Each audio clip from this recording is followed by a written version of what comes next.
Population pharmacokinetics. PopPK. NCA measured the stain. Now model the shirt. Let's think in layers. Your shirt isn't one uniform slab. It has layers. The surface finish, the woven fabric, and the inner padding. Coffee hits the surface first, soaks into the fabric, then seeps into the padding. Each layer absorbs and releases at a different rate. Modeling these layers separately lets you predict how the stain behaves, not just describe what you saw. In pharmacokinetics, the layers are called compartments. The central compartment is the bloodstream, where you measure the drug. The peripheral compartment is the rest of the body. Tissues, organs, fat. Drug flows from central to peripheral and back, each at its own rate. A one-compartment model treats the body as a single bucket. A two-compartment model adds depth. Some drug hides in the tissues and slowly returns. That's why some drugs have a long tail. But here's the critical twist. Population. Not every shirt is the same. A cotton dress shirt absorbs differently from a thick wool sweater. In patients, body weight, kidney function, age, genetics, all affect how fast the drug moves between compartments.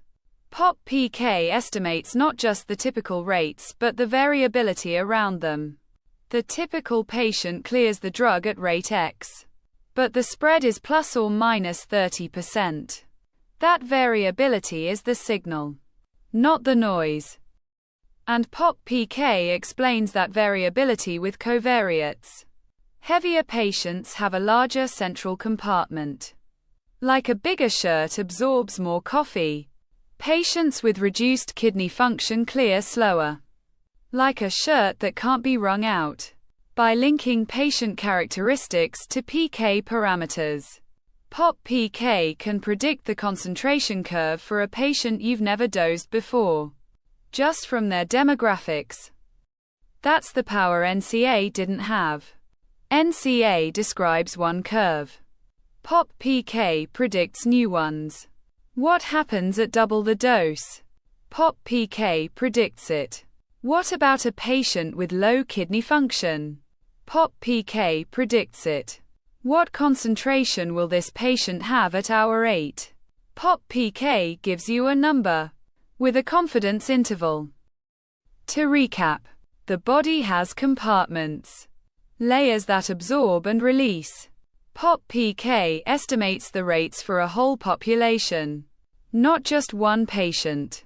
Covariates explain why patients differ. And the model predicts? It doesn't just describe. Next, concentration is in the blood. But does it actually do anything?